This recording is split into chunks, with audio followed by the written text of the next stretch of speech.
Fala galera, sejam bem-vindos a mais um vídeo. Hoje nós estamos aqui com um convidado de categoria, aqui, mais um colega de trabalho do Lucas Unity, e hoje estamos aqui com o Thiago. Thiago, votado por vocês lá na nossa comunidade do Discord, um dos que mais teve votos. Era um programador de back-end, então a gente se pronunciou e trouxemos aqui ele para falar tudo isso pra gente e para explicar, porque eu também não entendo dessa parte de programação. Então, por favor, Thiago, primeiramente, muito obrigado por ter tido tempo de vir falar aqui com a gente. Seja bem-vindo, se apresente aqui para a turma. Obrigado, Lucas. Primeiro, obrigado pelo convite de vocês dois para participar aqui. Eu sou o Thiago Moreira, eu trabalho com o Lucas na Perfect Storm. Eu sou programador back-end lá. Eu sou engenheiro de computação e eu sou um pouco mais velho do que o Lucas, eu tenho 37 anos. Lá eu sou responsável pela parte de servidores, pelos aplicativos que vão suportar todo o jogo que a gente está desenvolvendo, todas as informações de usuários, autenticação, segurança e demais informações ali que permeiam a experiência do jogo dos usuários. Então, coisas complicadas, já deu para sentir aí que... Primeira coisa, dúvida minha já começando, assim, como que é o seu dia a dia? Como que você lida com essa questão dos servidores? Eu que não entendo nada de programação, como que você explica, assim, para um leigo o que você faz, assim? Bom, mais ou menos a gente pode resumir assim: existe todo o trabalho feito no jogo em si, né, de jogabilidade, de ações, de como mexer os personagens, interação. E hoje em dia, a grande maioria dos jogos, eles captam informações baseadas nisso para promover uma melhor experiência para os usuários.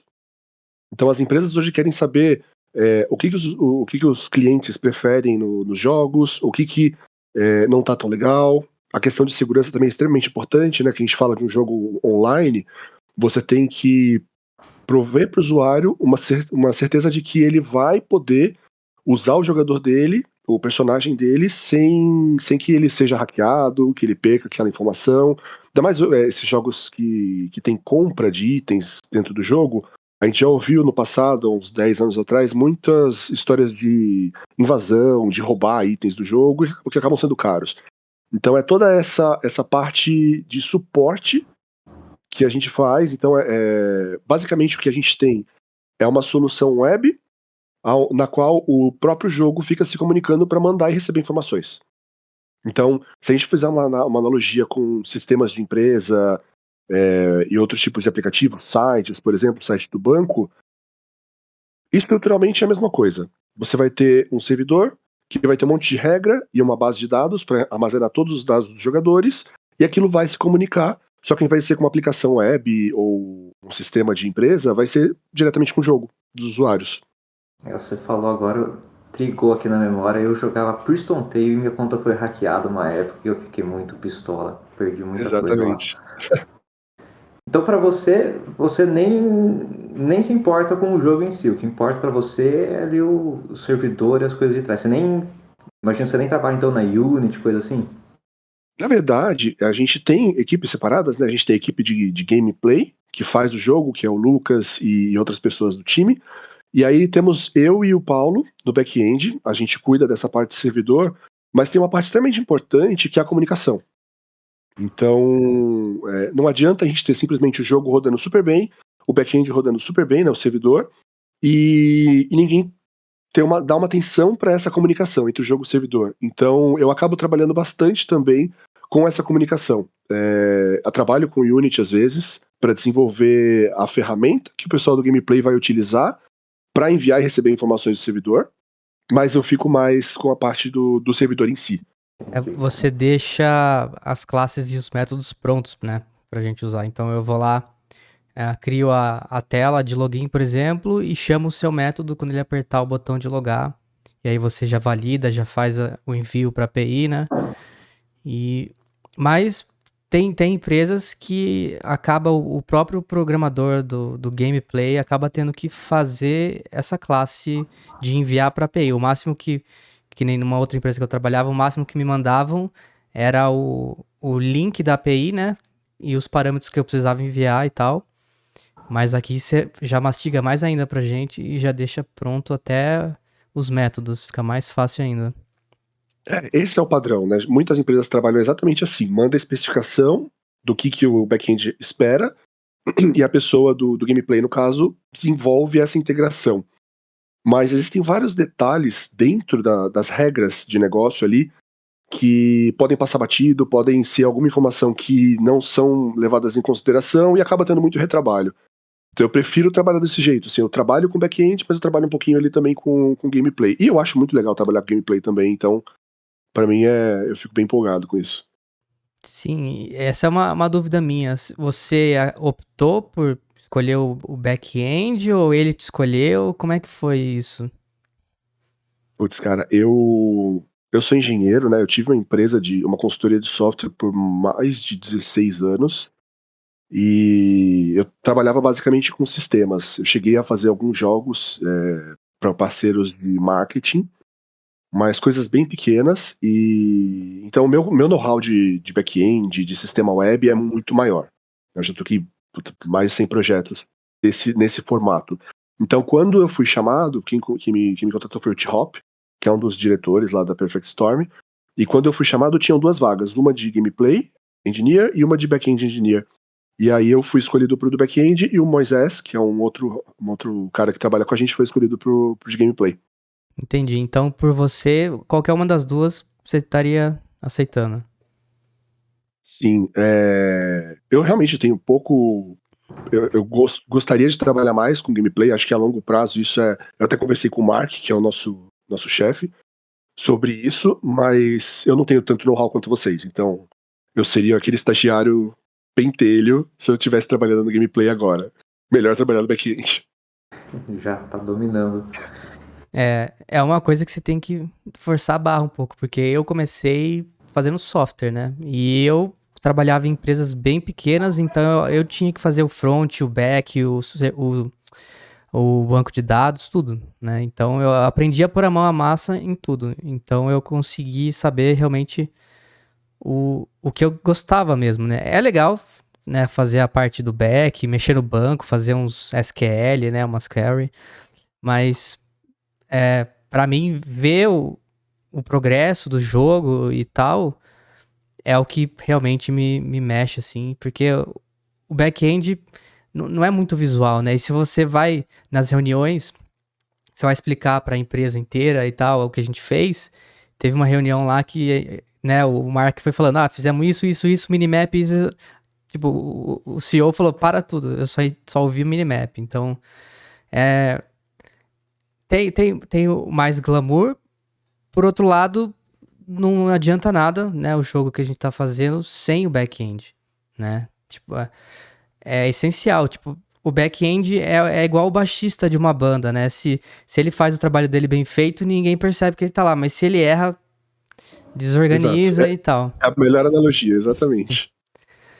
E então, aproveitando, né, que você falou que já teve empresa e tal, conta mais um pouco sobre a sua experiência mesmo, que outros projetos você já trabalhou, empresas.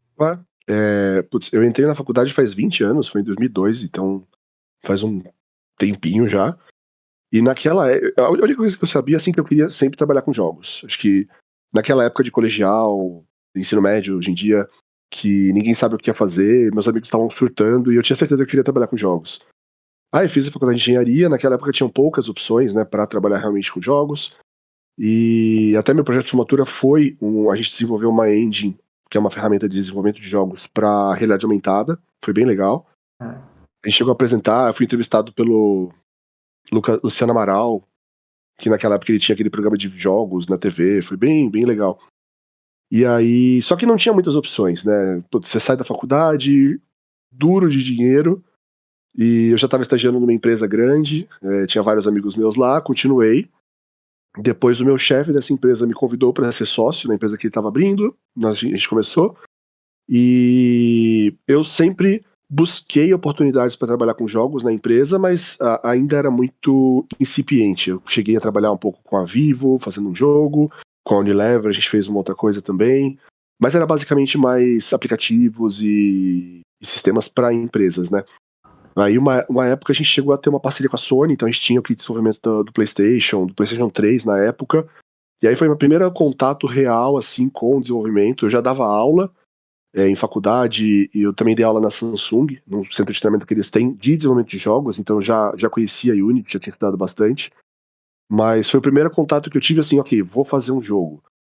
E eu lembro que eu tinha um bloqueio, porque pra mim era tão legal que eu achava que eu tava enrolando. Eu começava a trabalhar e eu pensava, putz, eu preciso trabalhar. Não, mas eu tô trabalhando. Então, mas assim, foi uma experiência bem legal. E aí depois, acho que com a pandemia, com essa abertura do mercado para desenvolvedores de fora, veio a oportunidade da Perfect Storm, né? Então hoje em dia é muito mais fácil de você conseguir entrar numa empresa fora. Eu até comentei com o Lucas, eu tenho um primo que trabalha na Bethesda. Hoje a gente conhece mais pessoas que trabalham em outras empresas de jogos, então hoje é muito mais prático e muito mais simples caso alguém saia da faculdade ou até vá entrar na faculdade e fale, putz, eu quero realmente trabalhar com jogos. Com certeza, realmente abriu as portas do mundo inteiro aí pra gente. É, Mas eu achei interessante que você comentou aí então, que você já deu aula pra faculdade e tudo. Como que Sim. foi essa experiência aí? Cara, foi muito legal. Assim, eu tinha saído da faculdade, aí eu fui fazer mestrado, né? Comecei a fazer mestrado, e aí apareceu uma oportunidade numa faculdade de São Paulo, faculdade de Rio Branco, para dar aula, e é legal que eram as aulas iniciais, então era introdução à programação, introdução a desenvolvimento de jogos, tinha um curso de jogos lá, e era muito legal poder passar um pouco dessa experiência e ouvir também aqueles dramas de quem tá na faculdade, do tipo, eu vou fazer entrevista, tô muito nervoso, que eu tinha acabado de passar. Eu era muito novo, né? Na primeira aula que eu fui dar, depois eu era o mais novo da turma. Todos os alunos eram mais velhos que eu. Mas foi muito legal, assim, foi uma experiência que no início foi desesperador, mas foi muito legal, assim, eu tenho alguns ex-alunos que eu tenho contato até hoje, os caras são brilhantes. A gente fez um vídeo um tempinho atrás comentando de faculdade de jogos, que a galera acha, se acha uma boa ou não. E eu, por exemplo, eu também trabalho com jogos, mas não fiz uma faculdade de jogos em si. E acho que as faculdades de jogos foram evoluindo um pouco com o tempo. O que você acha? Você acha que hoje em dia, por exemplo, você falou que você é engenheiro, você trabalha com jogos. Você acha que é legal a pessoa começar e já fazer uma faculdade direto em jogos, ou às vezes faz uma ciências da computação, faz um design, alguma coisa assim, e você vai aprender coisas diferentes também? Cara, eu acho que sendo muito prático, eu acho que faculdade de jogos são muito legais, vale muito a pena se você tem esse foco, se você já tem um planejamento, às vezes quando você é mais maduro, né, tem gente que entra um pouco mais velho na faculdade, vale a pena. Mas por outro lado, acho que faculdades mais generalistas, né, como engenharia, ciência da computação, elas te oferecem uma bagagem maior, tanto em termos de vida pessoais, quanto para crises. Né, é legal, hoje o mercado tá super bom, mas putz, tá tendo uma guerra aí na Europa e a gente não sabe como isso vai ficar. Então eu acho que é importante também a gente não focar tanto caso tenha uma crise. Resumir o nosso vídeo aí em poucas palavras. você diz assim, se não der pra fazer jogos, você tá disponível pra sistemas, né? Algo assim. Exato, exato. Tipo, eu tenho amigos que trabalham com banco, com marketing, tem uma que tem uma ONG. Então, hoje, dos meus amigos, na verdade, são 3 que trabalham com tecnologia. Os outros todos não estão mais nesse ramo de tecnologia. Então, é esse tipo de disponibilidade ali, sabe? Concordamos plenamente, foi basicamente isso que a gente falou também no vídeo, que acho que é uma lição válida para todo mundo aí. Isso é legal, assim, hoje em dia, principalmente, as faculdades de jogos estão muito mais estruturadas do que antigamente, né? Então, antigamente acho É, que se focava muito na ferramenta. Isso é legal, mas é um pouco limitante. Hoje não, hoje você tem uma gama maior de conhecimento ali para que também você possa trabalhar em outras áreas. quando eu tava me formando em sistemas em 2013, acho que tinha lançado a primeira turma de jogos na minha faculdade. E só que assim, eu ouvi da boca do professor, eu tô abrindo a Unity aqui agora pra ensinar à noite. Então, aí ele vinha perguntar pra mim, porque ele sabia que eu já mexia com games, aí tipo, que credibilidade você passa, né? Tendo que estudar poucas horas antes. Não é relembrar, né? É aprender na hora pra repassar à noite. Então, eu fiquei com o pé atrás na época por causa disso, mas agora já faz 9 anos. Então, eu acho que os professores hoje já estão mais preparados Porque na época não tinha professor de jogos, então eles pegavam os professores de ciência e sistemas pra ensinar. Daí eles tinham que aprender a Unity e tal, então acho que melhorou. Mas de uma forma geral se você faz jogos digitais, você acaba tendo que aprender um pouco de todas as áreas, né? Você aprende game design, você aprende modelagem, animação e programação. Então você acaba, na minha visão, é mais como um curso que você aprende tudo que tem num estúdio para decidir, eu quero ser o programador. Aí você vai lá e por fora você vai ter que estudar e ralar para ter o nível que o mercado exige, né? Exatamente, é isso. E também tem que saber bastante matemática, né? Isso, quando eu Sim. comecei a trabalhar com jogos, foi meio que um trauma, assim, de lembrar daquelas aulas de primeiro ano de faculdade terríveis de álgebra linear, cálculo de matrizes, e pensar, putz, aquilo realmente era pra isso? Tipo, eu não lembro. A escola não explica pra que é, né? Daí você acha que é inútil, mas a geometria, a vetor, tem várias coisas que usam em jogos, né? Física usa muito, dependendo do jogo. E aí tem que relembrar ou aprender. Exatamente. E uma diferença que eu tenho, justamente porque eu não consegui pegar essa época de fazer curso de jogos, não existia, né, quando eu comecei. Então eu fiz sistemas e eu trabalhei muitos anos fazendo sistemas. E esse background me fez ter esse diferencial, porque eu vejo muita galera que se forma em jogos que a hora que ele realmente precisa, que nem fazer isso, de chamar a API, conversar com o servidor, entender o que é o banco de dados, fazer um SQLite local, dependendo do jogo, precisa ter um banco de dados ali, ou manipular um JSON, enfim, ele não tem essa bagagem, ele sabe fazer a animação do personagem, ele atirar a arma e fazer um pulo e fazer ele morrer e recomeçar a fase, mas essa parte mais mão na massa da programação, assim, que é mais código e menos Unity, né? Eles não veem tanto. Então, isso que me destacou quando eu fui competir com outras pessoas, quando eu não tinha tanta experiência com jogos. Exato. O Unity, na verdade, é uma ferramenta assim, dos deuses. Porque é um engine de jogos super usado, que tem uma linguagem muito mais acessível, né? Que a gente desenvolve em Unity usando C Sharp, que é uma linguagem extremamente conhecida, fácil, de alto nível. Mas quando a gente fala de Unreal, que também hoje é uma das maiores engines, é outro nível de complexidade. Né? O que você faz no Unity, assim, meia horinha, no Unreal você vai demorar um século se você não souber o que você está fazendo, porque é tudo em C, C++, e é uma linguagem muito mais baixo nível, que a gente chama, né? Muito mais próxima da linguagem que o processador entende para você trabalhar. É muito mais complexo. Ela é mais punitiva, né? Se você fizer alguma coisinha errada, você estoura a memória, você esquece de limpar as variáveis, é bem mais complexo, né? Você tem que cuidar de tudo, basicamente, né? É legal, tipo, ela te dá muito mais possibilidades, mas é muito mais complexa.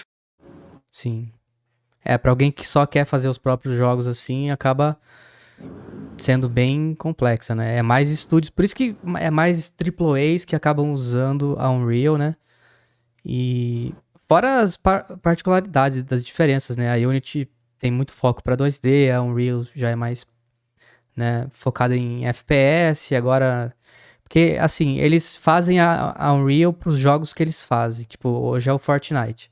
Então eles fazem um monte de ferramenta na Unreal focada no Fortnite. Então se você vai fazer um jogo que é totalmente diferente de tudo que eles fizeram antes, aí você tá lascado, você vai ter que se virar mais. E a Mas, cara, Unity é mais genérica, assim, né?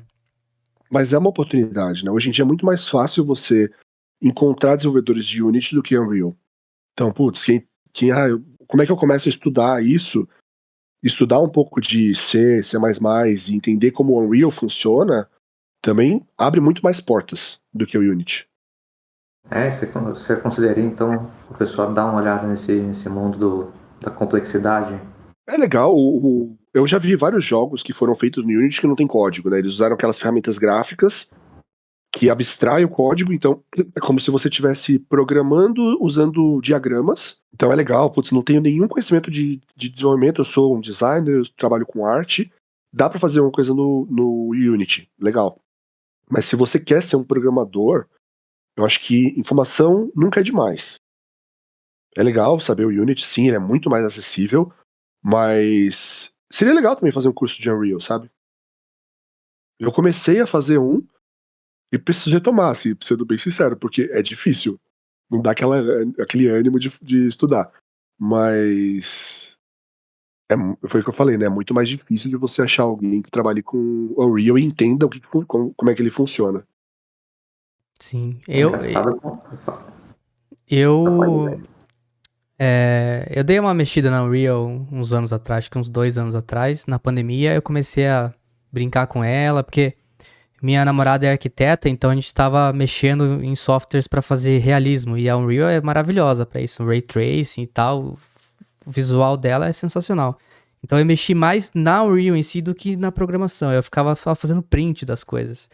Mas me interessei muito. E o lance do blueprint e tal, para coisas rápidas, achei muito legal. E eu até comprei um livro no Kindle para estudar e começar a meter a mão na massa do C++ mesmo.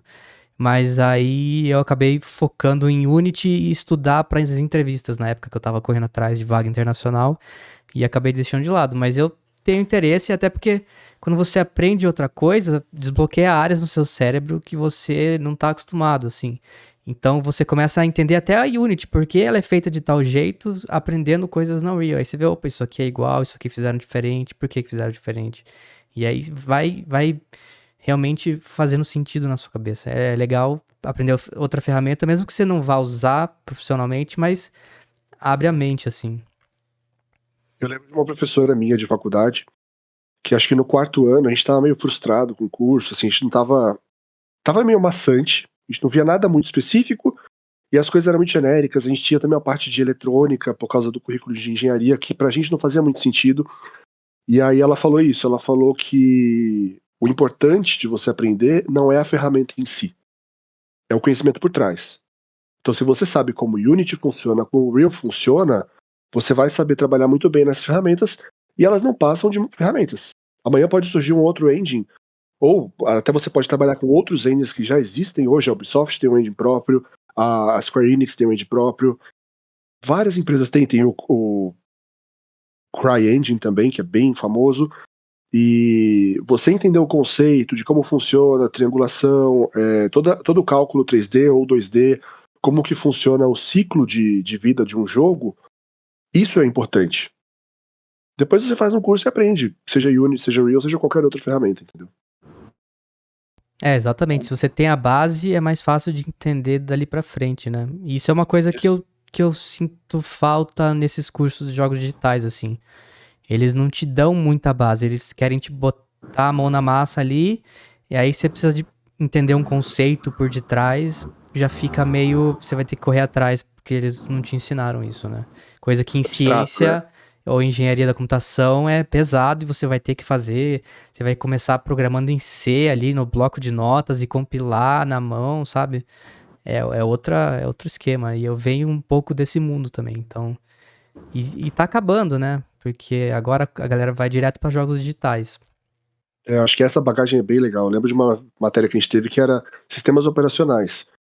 E aí o professor passou o projeto que era simplesmente fazer um sistema operacional, assim, com toda a manipulação de memória e tal. E, cara, era insano. A gente gastou horas e horas pra fazer. Funcionou, entre aspas, mas a gente aprendeu o conceito. Isso é importante. Exatamente. Sabendo o conceito, você consegue se adaptar depois. Até que nem você falou, você vai trabalhar num estúdio que tem uma engine própria, mas você nunca teve um curso dela, porque você não tem acesso às ferramentas, tudo, mas se você sabe como as coisas funcionam, você consegue se adaptar muito mais fácil, né? E pra back-end é a mesma coisa, né? Putz, como eu tive a minha empresa, o meu sócio era responsável pela parte de vendas e eu era o responsável técnico. Então, eu trabalhei em todos os nossos projetos, em quase todos. E a gente muitas vezes ia no cliente, entendia o que ele queria, né, o que ele tinha de tecnologia e implementava melhorias. Então, cara, eu tinha que entender quando o cliente falava, não, meu sistema está em PHP. O outro falava, não, meu sistema está em Java. Ou meu sistema está em Node.js. Então, você tem que ter essa abstração, entender que a linguagem de programação é uma ferramenta, mas o conceito por trás é o mesmo. Seja uma linguagem orientada a objetos ou não, seja uma linguagem web ou não, seja um banco de dados ou outro, enfim. tudo isso você tem que entender de uma maneira um pouco mais abstrata para você conseguir desempenhar bem, independente da tecnologia. Eu lembro quando a gente começou a fazer aplicativo, hoje em dia tem várias opções de você fazer aplicativo, na época também tinha, mas era basicamente você fazer um aplicativo nativo ou um aplicativo que era uma página web. E você colocava essa página web dentro do aplicativozinho lá e rodava como se fosse uma página web dentro do celular como aplicativo. E aí eu lembro que a gente fazia bem aplicativos para Android, era legal, e aí quando a gente foi começar a fazer para iOS, era um mundo muito complexo. E por mais que a tecnologia era a mesma, a Apple faz de uma forma bastante complexa. Então a gente pode até comparar que desenvolver um aplicativo para iOS é meio que trabalhar com o Unreal. Eles meio que dificultou de propósito, assim, sabe? Pra ter aquele status, eu sou desenvolvedor iOS. Mas sem a E- parte divertida da Unreal, né? É só Exato. sofrimento. Até que é legal, até que é legal você trabalhar com tela ali, né? Tipo, trabalhar com aplicativos é mais legal justamente porque você tem esse feedback visual. Trabalhar com sistema é mais chato porque geralmente você vê letrinhas. E é isso, velho. Você tem que aprender. Pode ser um pouco mais fácil, um pouco mais difícil, mas você tendo essa base fica muito mais acessível. Você falou de Apple, ela é bem engessada mesmo. Então, assim, quando você vai exportar um aplicativo para Android na Unity, você vai lá e gera o APK na própria Unity. Agora, para iOS, não. Você tem que tá no Mac, gerar a Unity vai exportar um projeto do Xcode, aí você abre o Xcode, aí lá você gera o arquivo para Store. Então, Exato. e nessa dá problema, aí você tem que fazer um monte de coisa para rodar o projeto do Xcode, e era meu pesadelo. Aí eles demoravam, a Android era no mesmo dia, horas. E tem aprovação, né? E tem aprovação Tem da Apple. aprovação. E aí a Apple às vezes demorava uma semana, e aí eles queriam lançar porque tava em cima da hora, né? E aí a iOS sempre estava atrasado, porque não dependia da gente. Então Teve um aplicativo que a gente lançou que era acho que pra tinta souvenir ou pra UFC, que demorou tanto esse processo de aprovação porque tinha um detalhe do aplicativo que eles não entendiam direito e o pessoal de aprovação da Apple achava que não podia. Mas na verdade podia porque era uma coisa específica que era válida. Que eu fiquei amigo do cara, de qualidade, controle de qualidade, porque eu ligava pra ele todo dia. A gente conversava, eu falava, não, cara, é assim, assim, assim. Ele falou, não, eu vou tentar pegar pra validar isso aqui, entendi o que você falou. A gente ficou amigo, porque a gente se falou todo dia, acho que por umas 3 semanas, pra conseguir a aprovação. Caraca, deve você deu ser sorte então, complexo. porque nunca tive esse contato próximo assim, não. E às vezes Era lá assim, atrás, né? era engraçado porque eles aprovavam, aí passava 2, 3 aprovações, eles empatavam com uma coisa que já tinha sido aprovada lá Exato. atrás, tipo 3 meses atrás, e agora que empacaram. Por que não recusaram lá atrás, entendeu? Então depende do Eles humor do aprovam. cara, né? Oi? Aí você manda de novo, eles aprovam. É meio aleatório. É aleatório. Depende se o cara acordou com mau humor e fala, eu vou ferrar esse aqui e vou dar recusa. E é isso. Não tem uma explicação lógica. Enfim, eu não tenho boas lembranças da Apple. Quando falaram, vamos soltar o aplicativo pra mobile e precisa ter pra Mac, eu falei, vixi, se eu tiver que mexer com o Apple, eu tô lascado aqui, porque eu não sou muito feliz fazendo isso. Mas faz Não, a parte, gente né? conseguiu. A gente Boa. conseguiu dar uma solução. Tá vendo? Agora tem o Thiago no time, eu não preciso me preocupar em arrumar um Mac pra fazer, né? Tem ele e o Moises que tomaram conta. Então eu sei que quando for exportar pra iOS, já sei quem que vai Poxa, nossa. sobrar. Não, mas bom saber que você já teve experiência com isso também, viu? Já é. Gravar, Eu posso ajudar, você já tá no mas bolo. pelo menos agora eu não vou estar sozinho, né? Vamos poder sofrer juntos. Boa. Não, eu tive vários anos já que eu tive que exportar. E aprendi na raça, não, ninguém ensinou isso na faculdade, né? Eu tive que, assim, entrou lá o projeto, esse aplicativo aqui, exporta para iOS, como que faz? Não sei, tem que ter um Mac, aí me arruma um Mac, e aí vai, e foi aprendendo na raça. Então, quando você aprende alguma coisa, porque você é obrigado, porque você tem que fazer no trabalho, não só aquilo fica melhor gravado na sua cabeça, como você não tem aquela desculpa, isso aqui tá difícil, eu vou por outro caminho. Você não tem opção, né? Exato. Então, às vezes, já mudando de assunto, é legal pra galera, né? Aliás, eu vou perguntar a sua opinião, né? A minha opinião é de que é legal eles começarem o quanto antes a terem uma experiência profissional, depois que eles já tiverem algum know-how de jogos e tal, porque eles vão aprender muito mais com a mão na massa do que só ficar estudando em casa. Ah, eu não tô pronto, não tô pronto. Então, você nunca vai estar pronto. E você vai aprender muito Exato. mais quando você for forçado, né? Eu acho que tem muita gente que gosta dessa teoria, né? Eu sempre gostei mais da prática também. Eu sempre aprendi fazendo. E acho que o que você falou também antes é um grande ponto, assim, de você se destacar. É, como dono de empresa, eu tinha a época que a gente teve mais gente na equipe foi acho que umas 26 pessoas. E eu lembro bem, assim, dos funcionários que chegavam com problema, falando, não consegui fazer isso. E tipo, desisto, senhor. E o outro que dava uma solução ou dava uma opção de solução. Acho que esse é o grande lance, assim, quanto antes você começa a ter essa experiência prática, mais bagagem você vai ter para você não ser o cara que só vai trazer problema. Acho que é por isso também que eu gosto de trabalhar no back-end, mas também fazendo essa ponte com o front-end. Eu não quero ser o cara que vai chegar pro Lucas ou pro pessoal que trabalha com a gente no gameplay e falar, ó, tá aqui, mas eu não sei se tá funcionando. Putz, se você tá trabalhando naquilo, é, se foque para entregar tudo, sabe? Não arranjar uma desculpa ou algo no meio do caminho ali para você demorar mais para finalizar alguma coisa, alguma atividade. Acho que esse é o ponto principal, assim, putz, não sei como fazer, não sei o que eu quero fazer, não sei como entrar no ramo.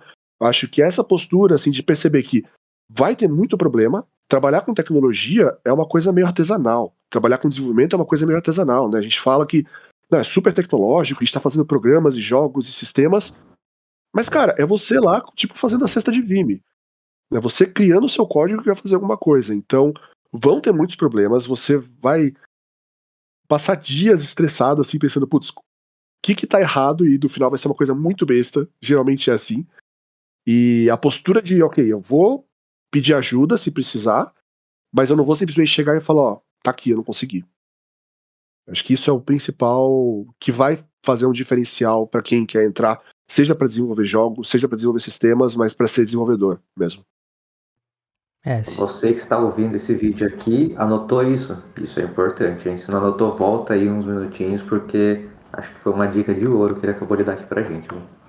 eu já falei aqui que você não aprende na faculdade as coisas que a gente fala aqui, não. Então, aproveita aí, Essa já se postura é inscreva no importante. canal, deixa o like, compartilha com seu amigo também, porque a gente tá trazendo a galera de responsa. O Thiago teve empresa e trabalha há muitos anos com isso, ele fez faculdade, né, 20 anos atrás. Então, a gente tá sempre trazendo a galera, a gente trouxe também, aliás, ainda não saiu, né? Vai trazer o level designer do Diablo 2. E então a gente tá indo atrás de galera grande mesmo. E infelizmente, na nossa área, assim, não tem nome. Se alguém falar, o Lucas, o Thiago, ninguém sabe, mas você tem que falar quais foram os projetos que você participou, né? Que nem o Stefan. Talvez ninguém saiba pelo nome, mas você falar Diablo 2, né? Quem não conhece. Então a gente acaba sendo um anônimo por trás de um projeto que teve uma certa relevância, né? Eu achei legal que você comentou também que você teve empresa, que você teve ou tem empresa ainda? Hoje eu tenho mais porque contratação de fora é via Ah, PJ. sim, sim, é. Mas hoje eu não atuo mais na empresa. A empresa tem uma solução, que é um RP, que é um sistema de gestão, que a gente fez, e aí hoje meu sócio e a equipe tocam essa solução e eu trabalho só com os jogos. E fala um pouquinho pra gente, eu nunca tive empresa assim sem ser PJ para trabalhar para fora, que nem a gente tem. Qual que é a diferença de você trabalhar na sua empresa e trabalhar numa empresa dos outros, assim? Esse lado Cara, empreendedor brasileiro. é, trabalhar na sua empresa, meu, é uma montanha russa, assim, é algo muito insano. Então, se você gosta de emoção, altas emoções, é muito legal. Mas se você é um pouco mais inseguro, é algo bastante a levar em consideração.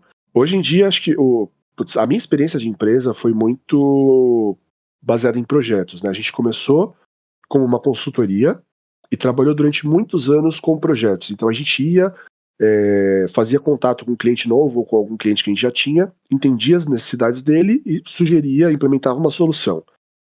E isso tem um ciclo muito estressante, né? Porque é aquele ciclo de venda onde você não garantiu seu faturamento e você precisa de alguma coisa para controlar a saúde da empresa, e depois você tem que entregar o projeto, mas você tem que ter alguém na equipe, que no caso era o meu sócio, também olhando para o próximo projeto. Então é um planejamento bastante intenso para você manter essa onda e não ter baixas. E invariavelmente você vai ter baixas, e isso é bem ruim, porque putz, você entregou um projeto, não tem o próximo, e aí começa a afetar o caixa da empresa, e isso é bem estressante. E aí depois que a gente decidiu, não, vamos fazer uma solução que a gente possa revender, isso foi muito mais inteligente até. Hoje em dia a gente tem muitos sistemas que são esse Software as a Service, que é o SaaS, que a gente chama, então você... é o padrão Netflix. Você tem uma solução e você cobra uma mensalidade dos seus clientes, sejam pessoas físicas ou pessoas jurídicas, para eles usarem essa sua solução. Então a gente fez esse sistema de gestão que a gente tem em 2014, e aí ficou uma coisa mais legal, assim, a gente conseguiu olhar para a empresa e ver, putz, o que que a gente quer, para onde que a gente quer seguir, o que que a gente quer fazer, que tipo de cliente a gente quer. A gente amadureceu muito como empresa e como pessoa também, depois que a gente cortou esse ciclo que pra gente não fazia sentido mais. Deve ser um estresse assim que poucas noites dormidas, imagino, né? Exato, assim, tiveram fases que eram poucas noites dormidas. Foi É. legal, você aprende muito, né? Acho que é isso. Essa mentalidade de empreendedor, de pôr a mão na massa e tem que fazer, é algo muito legal. E isso que o Lucas falou, as faculdades não ensinam. Isso daí você ensina, aprende sofrendo ali, no dia a dia, batalhando para entregar alguma coisa. Eu lembro de um projeto que a gente fez, que era uma tecnologia estranhíssima, para fazer um jogo, inclusive. E chegou o dia de entrega, a gente tinha muito pouco da solução. E eu falei, não, a gente tem que ir no cliente, a gente foi lá, conseguiu desenvolver ali com o cliente o que faltava pra gente ter uma solução final do jeito que o cliente esperava, entendeu? Então são várias altas emoções. Imagino, a galera sonha em montar o próprio estúdio de jogos, mas não pensa todo esse estresse que tem por fora. Não é só você fazer o seu jogo, né? É Tem tipo a todo. gente, né?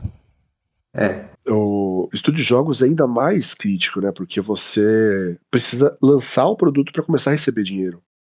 Então você tem aquele período de desenvolvimento do jogo que ou você tem investimento, ou você tem que ter um plano B ali para conseguir pagar as contas. que não é um Só período depois que você curto, né? realmente vai. Exato, exato.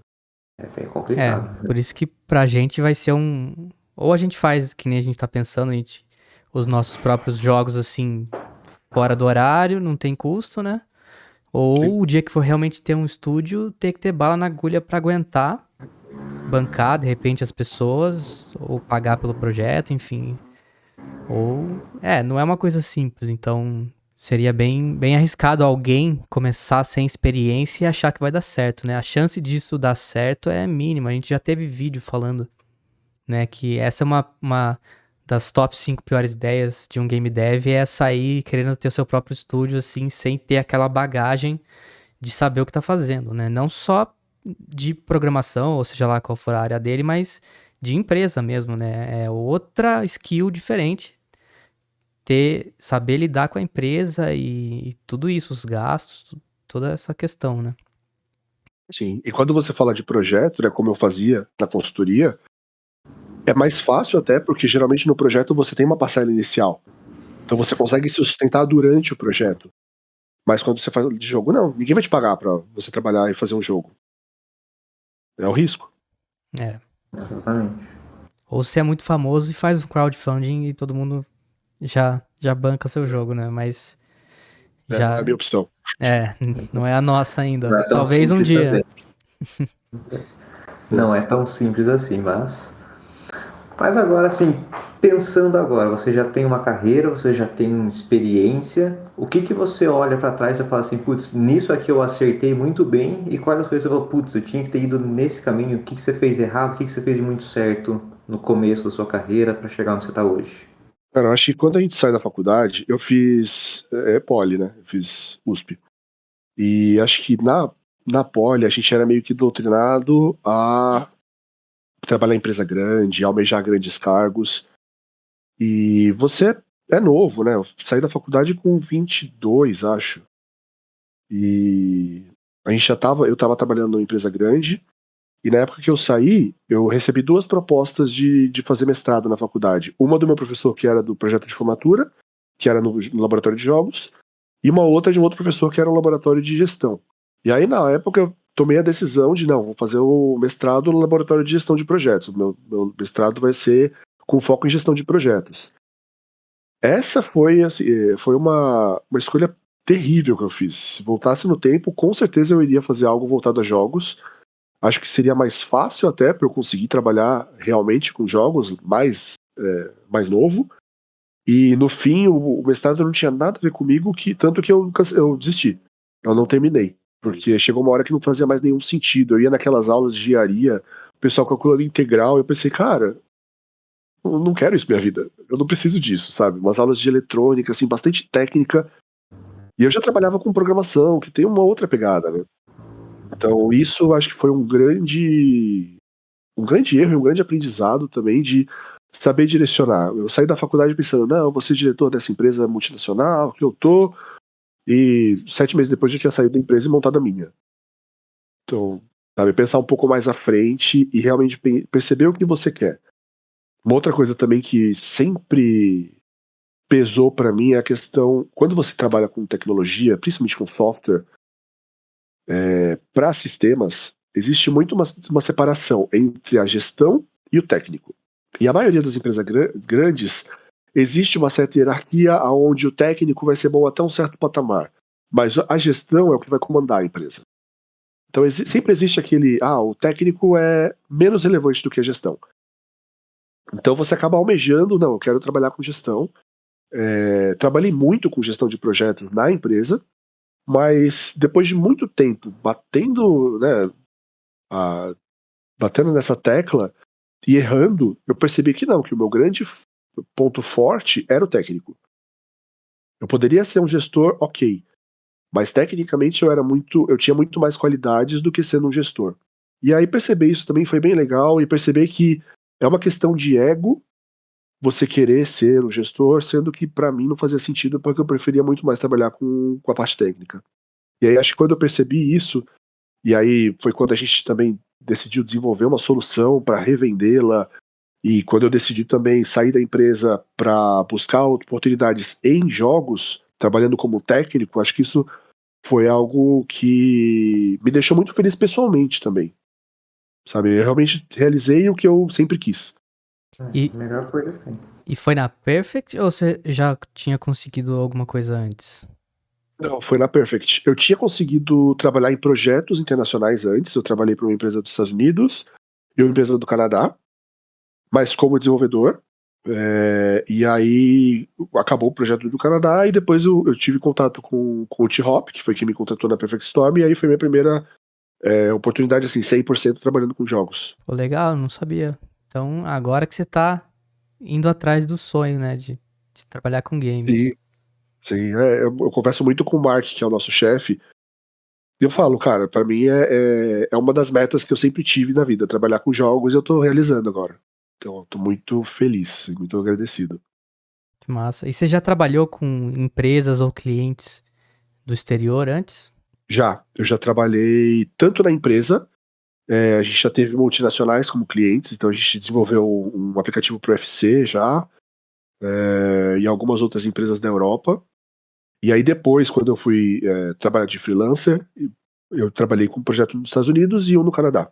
Que foi um pouco antes da pandemia, na verdade. Já tinha começado a procurar, ainda era uma coisa muito nova, em 2019, acho. E aí depois, em 2020, quando começou a pandemia, ficou muito mais simples. Sim, foi bem aí que eu consegui minha primeira vaga, só que foi na Grécia. Daí Que eu legal. continuei tentando e queria entrar no mercado americano, que eu sabia que é onde tá o core, né? Senão eu nunca ia ter conhecido o Stefan, por exemplo. E eles pagam mais, né? Os americanos. Mas eles têm uma fama, e pelo que eu andei sondando, assim, a Perfect Storm é uma exceção à regra, né? É uma empresa diferenciada. Pela sua experiência, o que você diria? Sim, cara. Eu acho que assim, quem trabalhou em São Paulo, naquela loucura de São Paulo, se adapta em qualquer lugar. Não sei se vocês já trabalharam para empresas aqui do estado, ou de São Paulo capital mesmo, mas em vários projetos eu começava o projeto, a gente fazia uma reunião inicial do projeto e o cliente falava, então, vocês já estão atrasados uma semana. Então é esse nível de estresse. Para quem trabalhou nesse ambiente, qualquer coisa é mais fácil. Então, por exemplo, eu lembro de uma vez no projeto do Canadá, que o projeto estava numa etapa meio crítica, e aí eles pediram pra gente trabalhar horas extras. E o gerente pediu isso, assim, de uma forma extremamente delicada. Ele falou, olha, peço desculpa, a gente tá numa etapa difícil, né, então no limite de vocês, o quanto vocês puderem, se vocês puderem trabalhar mais, e lógico que a gente vai pagar essas horas extras, a gente agradeceria. Se fosse em São Paulo, seria assim, ó, então, a gente tá com o projeto atrasado, vocês vão ter que trabalhar mais, porque senão não vai entregar, e essas horas extras não vão pagar. Básico, assim, isso é o básico. Então, já trabalhei, uma empresa do Canadá, dos Estados Unidos que eu trabalhei, essa, assim, eu durei algumas semanas porque o ambiente realmente era bem tóxico, assim, um dos sócios, que era o diretor de operações, era uma pessoa muito difícil e, e aí não rolou, assim, mas fora isso, as experiências que eu tive no exterior foram excelentes. Mas com certeza, assim, o cuidado que a nossa empresa, né, onde a gente trabalha, a Perfect Storm, tem com esse ambiente empresarial é algo que eu vi em pouquíssimas empresas, já estruturadas, assim, e a gente está falando de uma startup que tem menos de um ano. Então acho que a gente realmente teve muita sorte. Eu fui descobrir isso depois, né? Conversando com você, com o Paulo, que foi sorte, assim, de achar uma empresa que cuide tanto das pessoas, né? Tanto que eu já falei no canal que foi a empresa que mais se preocupou com a parte humana que eu já trabalhei, assim. Eles têm todo esse cuidado, se você tá bem ou não, e se interessam. Tem aquelas dailies para você conhecer a equipe, e é muito legal. Como é a minha primeira empresa americana, eu achava que a tendência era essa, mas aí depois eu fui descobrindo que não é bem assim, que eles que realmente são diferentes, né? Geralmente o contato é muito distante, né? Ainda mais com americanos, canadenses, europeus, os relacionamentos são mais frios. Né? Eles são brasileiros, chega abraçando, não tem esse calor humano. E eles se preocuparem a ponto de preocupar que você tenha um contato ali, um relacionamento com a equipe toda, seja o pessoal do gameplay, os engenheiros, ou o pessoal de arte, ou os diretores, é muito legal e faz muito sentido se você pensar como empresa, né? Eu, como já tive empresa, isso é extremamente importante para você criar esse sentimento de equipe. Né? É muito fácil, principalmente trabalhando remoto, você se sentir desconexo da empresa. Você é só mais um número, você tá ali para fazer o seu trabalho e você não vai se esforçar.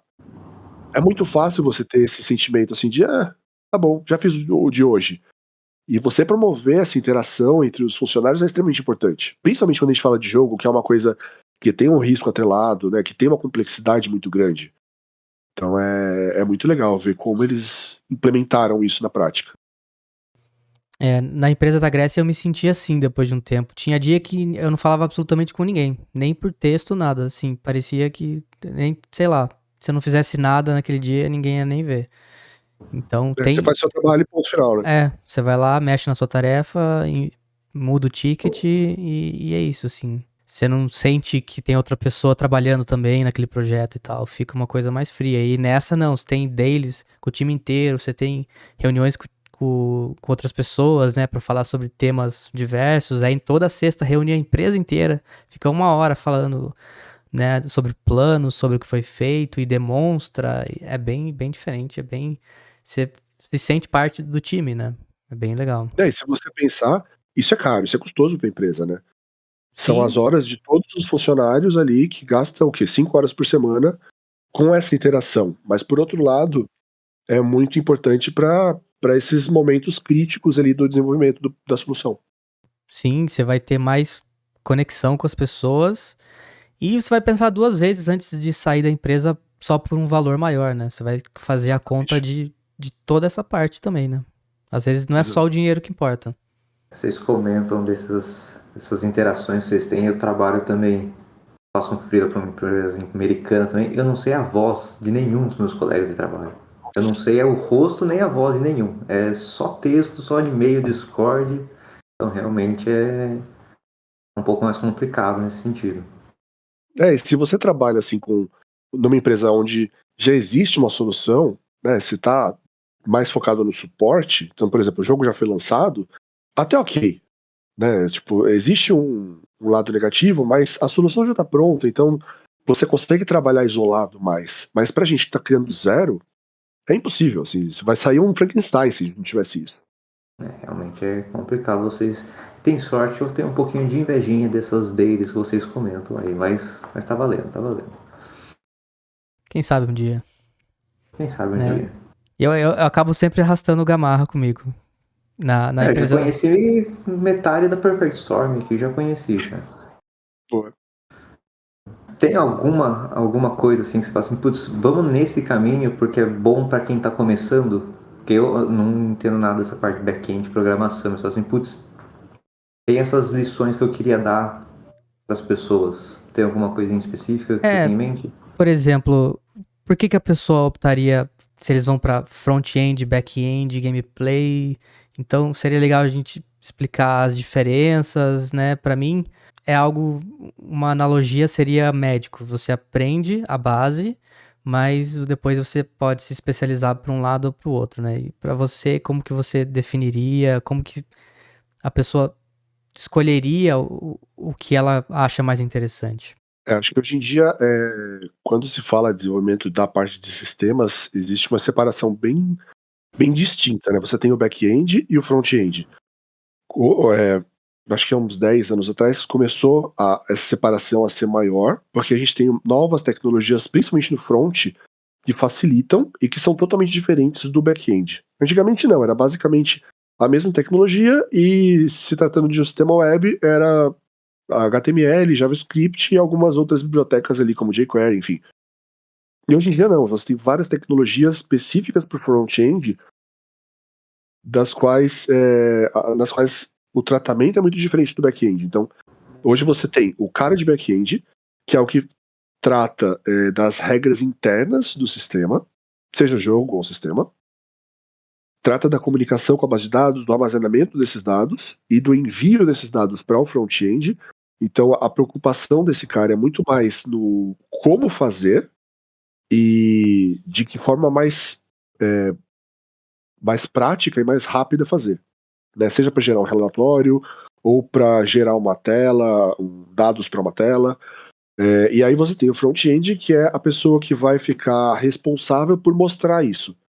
Então, seja utilizando Node.js, React, o próprio JavaScript, jQuery, ou qualquer outra tecnologia, essa pessoa vai ficar muito mais preocupada em mostrar isso para o usuário de uma forma rápida, prática e intuitiva, né? Você também tem o que a gente chama de full stack, que é o cara que consegue trabalhar tanto no front-end quanto no back-end. E aí, se você tem esse know-how, é um grande ponto positivo que você tem. E fora isso, quando a gente fala de jogos, a gente também tem os desenvolvedores do jogo em si, do gameplay, que são os caras que, como o Lucas, que vão trabalhar direto com o Unity ou com a engine que vai ser utilizada para fazer um jogo. Então a preocupação dele é implementar as regras do jogo ali, seja um FPS, um jogo de estratégia, um RPG, para que esse jogo seja legal, seja rápido, né, seja responsivo e faça o que foi previsto de fazer. Sim, porque o gameplay, por mais que seja C Sharp, que podem ter backends em C Sharp, né?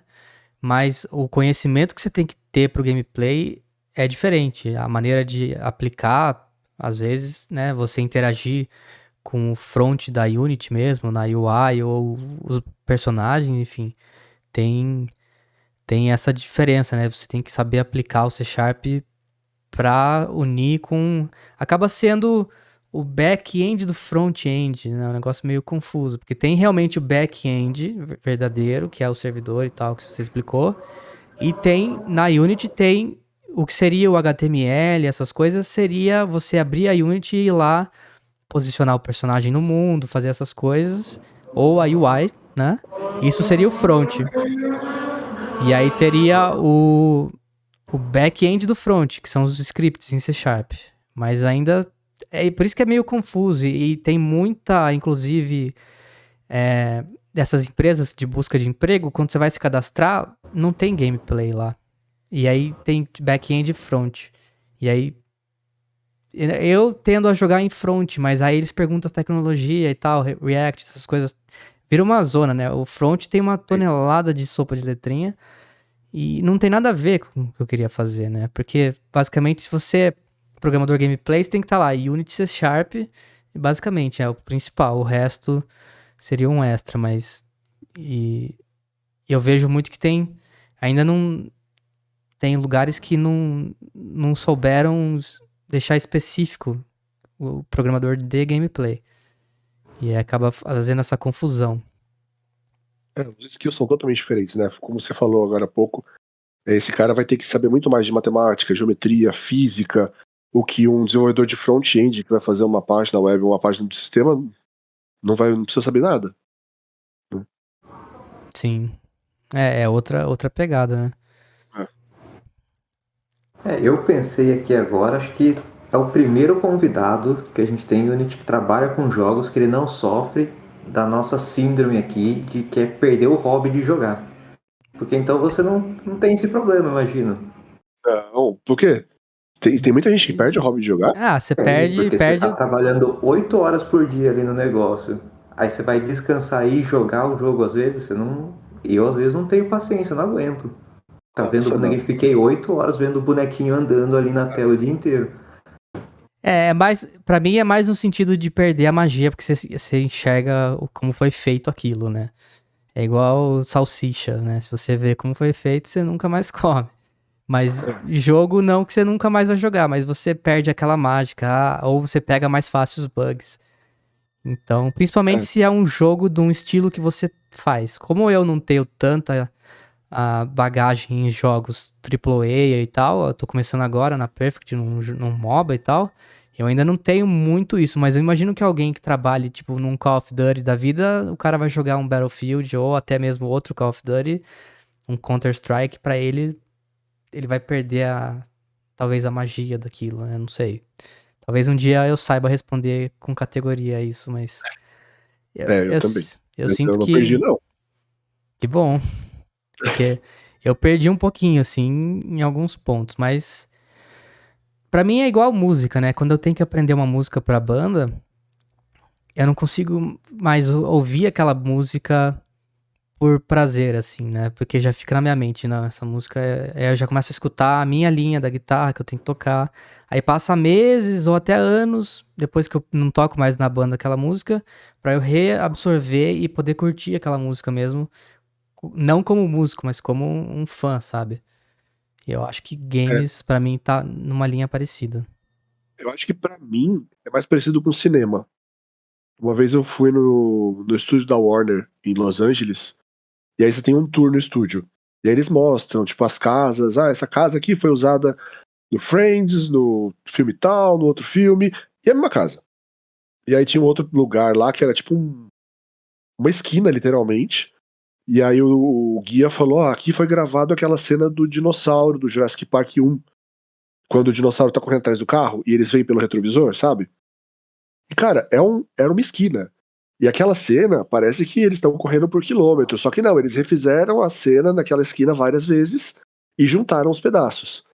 Então, sim, essa magia você meio que perde, assim, você sabe como o negócio funciona. Então, independente do jogo que você tá jogando, você fica pensando até, né? Putz, como é que eles fizeram isso? Eu lembro de jogar o The Last of Us 2 e aí ficar pensando, putz, como é que eles fizeram essa inteligência artificial, né? Pra eles interagirem entre si. Ou então você vê assim, o próprio The Last of Us, putz, é um jogo muito legal, a história é muito legal. Mas o jogo é simples. Tirando a inteligência artificial, mais do mesmo. Sim. Né? Os modelos, aí você vê que todo mundo no jogo tem um PS3. Né? Porque é o único modelo que eles tinham lá e eles reproduziram. Mas eu acho que, pra mim, não perde o encanto. Assim, eu gosto muito, sempre gostei muito de jogar, né? Então, talvez eu jogue diferente hoje, mas não perdi a vontade. Se É, você não eu. quer perder o seu hobby, vá para a área de back-end que você vai garantir os dois. Não, mas no gameplay também você não. não é tão grave quanto na música, assim. Eu jogo pra caramba. O último que eu zerei, inclusive, foi o Last of Us 2. Então, putz, jogão mesmo. A história dele, essa é a magia, né? É, Os AAAs não necessariamente inovam em alguma coisa, mas eles compensam pelo impacto visual, pela história, porque foi um jogo, acho que mais de 20 horas pra zerar. Então, e a reviravolta da história e tal, não vou dar spoiler, relaxa, mas é sei. grandioso, né? E aí quando você tem um jogo indie, você não consegue ter esse impacto. Então, o que que você acaba fazendo? Você acaba indo pra criatividade, vamos fazer algo diferente, uma mecânica, vamos testar, né? Vamos experimentar uma mecânica nova que chame atenção e vamos aproveitar isso, né? Exato. Então E é tem. legal, você continua pensando, né, como é que isso foi feito, mas não é aquilo desmistificado, né? Você continua gostando, mas pensando como é que aquilo foi feito. Sim. Né? Eu gosto muito daqueles jogos de estratégia, que antigamente tinham muitos, né? Tactics Ogre, Final Fantasy Tactics. E hoje em dia tem pouquíssimos. Eu tô jogando um que foi lançado agora, mas é difícil, assim. Eu tô jogando pensando, putz, como é que faz um jogo desse? Né? Qual a complexidade? Dá pra fazer? Começa assim, daqui a pouco tá fazendo o jogo também. Aí já... Exatamente. Antigamente, quando a primeira. Eu tinha um chefe lá em 2011 que ele mostrou: olha aqui o que eu fiz, demorei um tempão pra fazer no Visual Studio. Era você clicar na casinha lá, tipo Warcraft, e me mandar construir o seu boneco lá. Daí aparece só o personagem, a barra de progresso, e chega no fim, e é isso. E ele todo orgulhoso. E eu achei o máximo na época, né? Eu tava no começo da faculdade, primeiro emprego, falei, uau, né? Eu nem tinha conhecido a Unity, então pra mim era outro mundo. Aí eu falei, pô, acho que também quero fazer jogo e Acho que tal. dá, hein? E aí hoje eu imagino totalmente como fazer aquilo, se tivesse que falar. Inclusive vou ter que fazer coisas muito parecidas no MOBA, né? Você clicar e mandar executar alguma coisa e tal.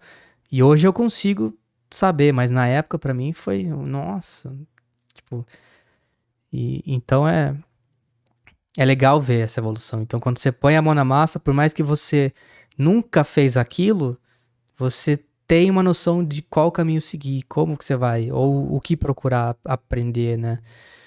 E tipo o minimap, quando eu fiz o minimap, é o primeiro minimap que eu já fiz, mas eu já tinha uma noção. Daí quando eu pesquisei, vi as maneiras de fazer, optei e é aquilo lá. E é. O sistema de buffs também, né, que foi feito também no jogo, é muito legal. É legal porque é mais visual, então você consegue pegar aquela estrutura complexa e dividir isso em várias etapas para que você consiga implementar de uma forma prática e que funcione, né, que não tenha bugs. E eu acho muito legal. Sim, o legal do jogo é isso, né? Você testa jogando ele ali e você tem o feedback na tela e pode passar para os outros darem seu feedback, os testers, né? Isso que é legal, você vê imediatamente ali. Por isso que eu tendo a tentar pegar tarefas mais front possível, assim. Tanto que eu tomei conta da UI, mas não porque. Como é que eu vou dizer? Foi até voltando num assunto que você estava falando antes, de descobrir, meter as caras e resolver o problema. Eu não escolhi a UI na minha vida. Eu fui jogado pra UI porque era chato e ninguém queria fazer, sabe? O cara queria programar o gameplay, o core do jogo. E aí eu fui contratado como freelancer e falou: sobrou pra você, você vai ter que fazer a UI porque ninguém gosta. E de tantos anos sendo o cara fazendo a UI porque ninguém gosta, eu acabei me tornando o cara da UI e eu gosto, né? É aquela coisa, você começa a comer uma comida que você não gosta até acostumar e agora você não vive sem. Pra mim foi assim. Então eu já cheguei falando: não, me dá a UI que eu quero fazer a UI. E eu gosto, né? Porque quando você aprende uma coisa e você se sente confortável com aquilo, você quer fazer aquilo, né?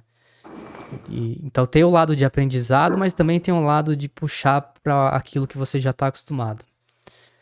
E é legal em games é isso. Sempre vai acontecer as duas coisas. Você vai ter uma coisa que você sabe fazer muito bem e vai ter outra que você não faz a menor ideia. E aí ou você vai perguntar pra alguém ou você vai pesquisar e vai ter que executar. E eu tô falando demais, não deixa o convidado falar.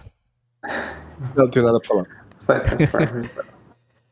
Tem algum jogo que você jogou que você falou assim, putz, isso aqui me surpreendeu na parte técnica, você falou assim, Isso aqui eu fiquei pensando como que fizeram e Acho que geralmente é voltado à inteligência artificial. Eu acho que tem muito o que fazer, muito a explorar sobre inteligência artificial, independente do jogo. Uma coisa que eu fiquei pensando muito também, eu sou um pouco viciado em Final Fantasy XIV, que é online. E aí o Final Fantasy XIV tem uma história engraçada, porque ele foi lançado, foi um caos. A Square Enix, que é a empresa que fez, tirou ele do ar, inventou uma história no jogo, falando que o mundo quase acabou. E aí, depois de 9 meses, eles relançaram o jogo, uma versão nova. E aí, eles melhoraram bastante as ferramentas utilizadas para gerar conteúdo, porque o grande problema da primeira versão do jogo é que não tinha muita coisa para fazer. Era um mundo muito pobre. E aí eu fico pensando muito assim, como eles desenvolveram essas ferramentas para facilitar a geração de conteúdo. E você consegue ver como que isso é feito, né? Basicamente são scripts utilizando várias ações pré-definidas que eles tiveram para promover eventos, enfim, e contar aquela história. Esse eu fiquei pensando muito. Um outro jogo que me surpreendeu muito, mas é assim, eu gosto muito de jogar mais pela história. E um que eu não esperava que eu gostasse foi o God of War, o novo. Os outros eu não gosto muito, que é muito hack and slash, não tem tanto aquele foco em história, mas o novo eu achei brilhante, assim, o jeito que ele é contado e o fato deles não quererem que seja um jogo extremamente longo, o que hoje em dia é difícil. Hoje em dia a maioria dos jogos acaba ficando muito genérico, porque eles querem aquele mundo aberto, cheio de coisa pra fazer, e é meio que tudo igual. Não, eles tiveram uma experiência bastante focada, enxuta. Todas as side quests têm uma relevância ali na história principal. Aquilo eu achei brilhante. Sim, foi um dos melhores que eu joguei mesmo no PlayStation. E, Até e então eu achava que o The Last of Us 2 era o melhor. Depois que eu joguei God of War, eu falei, cara, nem se compara. eu já não sei dizer qual que eu gostei mais. Eu gostei mais, acho que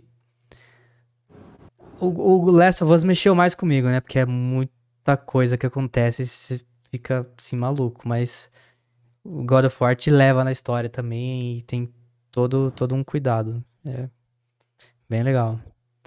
E acho que pra gente encerrar, o que você deixaria de conselho pra quem tá começando, quer ser programador? O que você diria que é um caminho mais certeiro? Cara, experimente, tente, não sei, não faço a mínima ideia de como programar.